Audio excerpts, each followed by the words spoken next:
Hello world, I'm Twist and welcome back to Raw Recap and Review. This is the first post on this channel of 2026 and this is the first Raw from 2026. It's January 5th.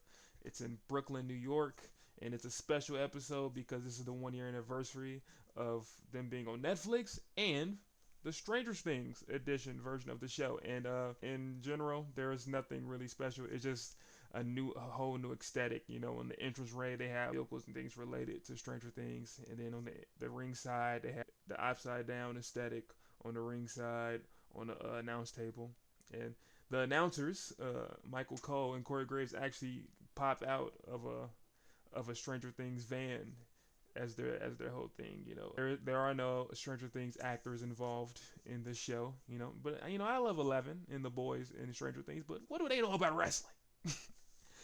But like always, if you enjoy WWE content, subscribe to the channel for more. Like the video and share it with someone else to either continue on this conversation of what's going on Raw, or to put them on and start have them start watching it now. But other than that, let's get into this episode. So we don't get a big promo to start. We do actually get right into our first championship match of the night, and it is Rhea Ripley and Io Sky against the Kabuki Warriors, who are the tag team champs. And the match starts up with Io Sky and Asuka. They tie up.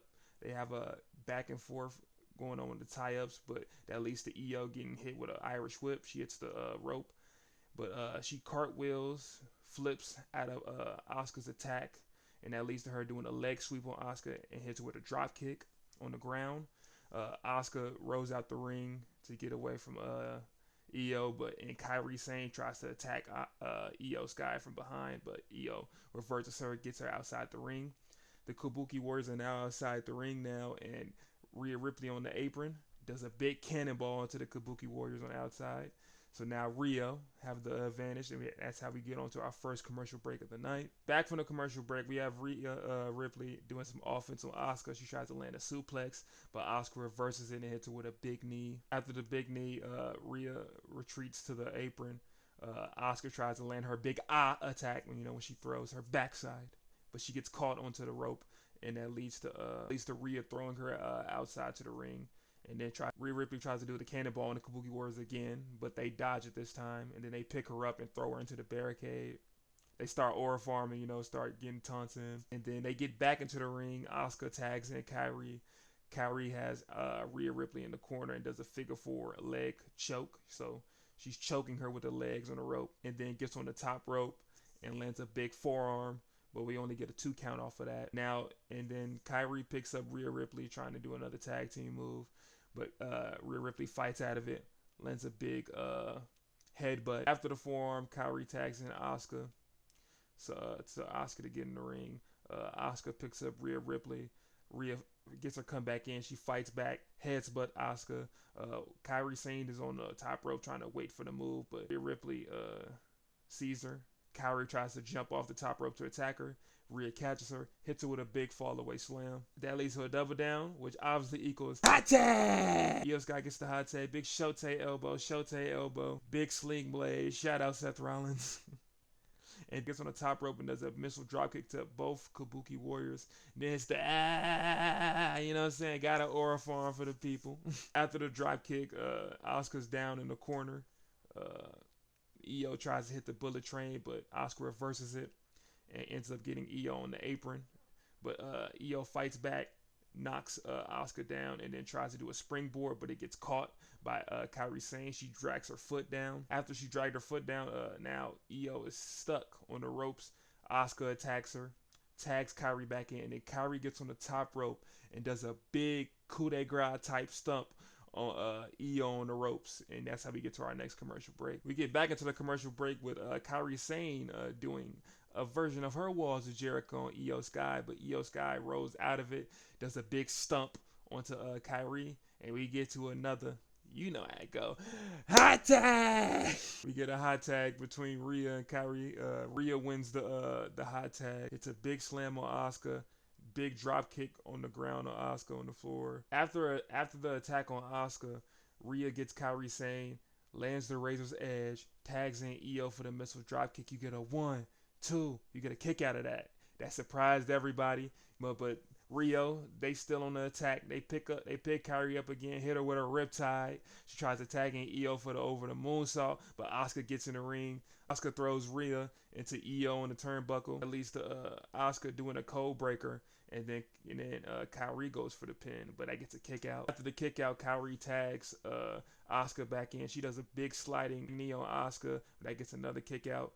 She picks Rhea back up, hits her with her Asuka combo. She hits the rope. As she hits the rope to finish the combo, Rhea goes for her big enziguri reversal, but this time Asuka catches it. She's caught on. She's caught on multiple times that Rhea goes for that enziguri. She catches on to that, flips her over, hits her with a big German suplex. It was nasty. After the suplex, Asuka hits a big spinning heel kick. Kyrie gets in the ring and they do multiple double elbows into Rhea, but that gets a kick out. That leads to the Kabuki Warriors trying to get the match over. Asuka picks Rhea up, holds her down in a reverse DDT position. Kyrie goes in the top rope, lands the big elbow. 1, 2. Io Sky gets in the ring, breaks it up. Io Sky proceeds to then hit a big German on Kyrie. She goes back to the apron, and then we get another hot tag. Asuka slows down the hot tag by landing multiple pins on Io Sky. She keeps kicking out of them, but Io gets the upper hand, knocks Asuka down, hits a bullet train this time on the lower rope instead of the corner. Then she tags in Rhea so she can do the riptide. Then Io gets on the top rope, hits the over the moonsault, does a suicide dive on Kyrie so she can't intervene. 1, 2, 3. Rhea Ripley, Io Sky are your new women's tag team champions. Banger match. I give that match a 4-star. It's not what I expected to happen. I didn't think this match was going to finish with an actual pinfall or submission. I thought the other tag teams involved in this kind of storyline were going to get involved, but they didn't, surprisingly. And you get Rhea Ripley and Io Sky winning clean. This is a clean win for them. I wonder what they're going to be doing next. They're probably going to be fighting Charlotte Flair and Alexa Bliss next, or Lash Legend. Right? Either way, I feel like this division is pretty cool, but I know eventually Io and Rhea, they're going to break up. They might break up at WrestleMania. Who knows? They might break up on the way over there, but good match. Great match. Next segment, we get backstage with Rio celebrating next to a Demogorgon. As Adam Pearce, he walks up, he gives him congratulations. And then he sees Gunther, and he tells Gunther, hey, man, I know you be Cena, man, but you need to be more respectful, gang. And then Gunther just laughs and then walks out to do his promo. And as Gunther walks down to do his promo, he's getting booed like he's been getting booed every week. And he was like, management is saying I need to be more respectful. But where's the respect to the man that beat John Cena and made him tap out like a little? And then you hear AJ Styles pop out and he straight on go, walk straight to the ring. He not trying to hear none of that. Tries to go to the ring, and when he tries to talk, Gunther interrupts him every time. He's like, I don't want to. He's like, I know you're not trying to talk to me right now. I'm the greatest wrestler in the business. I'm the greatest wrestler in the company. You want to know why? I made John Cena do what he said he was never gonna do, and that's tap out like a little bitch. He said, now little AJ, what you gonna do about it? And he going on laughing, and then AJ said, shut up. Big old slap. And they go ahead and he said, what you gonna do about it? What you gonna do about it? You ain't gonna do nothing. You ain't gonna do nothing. And then they get back. He get the mic. He said, that's exactly what I thought you was gonna do. Throw the mic at him and then walk out the ring. Then we get back backstage. Gunther is upset. He's outraged. He tells the Pierce, he says, I need AJ next week. And then AJ pop out of nowhere and say, oh, you complaining? You complaining to Pierce? What? Do something about it. Do something about it. Yeah, do something about it. And then it's official. They're going to be fighting next week in Germany. Now on to our second match of the evening. It's another title match, and it's Becky Lynch trying to regain her Intercontinental title, owned by Maxine Dupree. Started the match with a traditional tie-up, and Becky instantly tries to go for the disarmor. That leads to Maxine trying to grab the rope. Becky gets over there, starts gloating, says, does the I want the belt motion to her. They tie up again, and then now Maxine gets the upper hand, going for the ankle lock on her, and trying to show her, hey, I'm still here. I'm the champ for a reason. And then they have another tie up which leads to them reversing back and forth with back grabs, leading on to the corner of the turnbuckle, and that leads to the ref saying they need to break it up. They break it up, but Becky hits her with a cheap shot kick to the back, and then she proceeds to Irish whip Maxine, but Maxine right back to it, hits her with a Thesz press, multiple punches on the ground. That leads to her going outside the ring. Uh, Maxine tries to go for Becky on the outside. Becky grabs her leg, tries to pull her under, slam her, but Maxine does a cartwheel on the apron to get out of it. She then tries to do a big dive on the Becky, but Becky dodges out of the way. But Maxine regains her footing, hits a big boot on Becky, and that's how we get to the commercial break. After the break, we get Becky trying to get the match over once again, going for the disarmer that leads into a pin. But she kicks out of it, and that leads to Dupree landing a big boot on Becky, which leads to them both having a double down. They're both on the ground now. They get back up. Big punches exchange, the boo yeah punch exchange, but for some reason the crowd doesn't boo yeah. They don't boo yeah, so it's the energy's kind of off. But Maxine wins the exchange, landing big clotheslines on Becky. Starts a whole comeback. She does a corner splash on Becky in the corner. Does a fisherman suplex with the interesting kip up. She does the kip up right, but usually when you kip up, your upper body goes forward, but hers goes down and slowly comes back up. I love how she does that. It's pretty cool. And then goes for a big spinning kick on Becky, but she kicks out of that. After the kick out, Maxine goes on the top rope, try to go for a crossbody, but it gets reversed. Maxine doesn't falter. She tries to go for another spinning kick, but it gets caught by Becky this time. She gets caught. Maxine turns. When Maxine gets caught, she kicks Becky's foot down and then turns it into an ankle lock. The back and forth in this match was crazy. Then they went into a segment of Dupree turning a schoolboy into an ankle lock, which then Becky turned into a disarmor, which she then turned to a disarmor into another ankle lock. Like the technical wrestling surprisingly has been pretty insane with Maxine in this run. After the submission attempts, Becky and Dupree on the top rope. Becky hits a big superplex into a DDT, but you get a 1, 2, get a kick out of that one. Picks Maxine up. And lands a back suplex, another kick out. Now this time Becky wants to give Maxine a taste of her own medicine. She goes for the ankle lock, but it gets reversed into a German suplex by Maxine. She gets on the top rope, then lands a big crossbody finally on Becky, but it gets a kick out. Maxine gets Becky on the top rope to go for a superplex.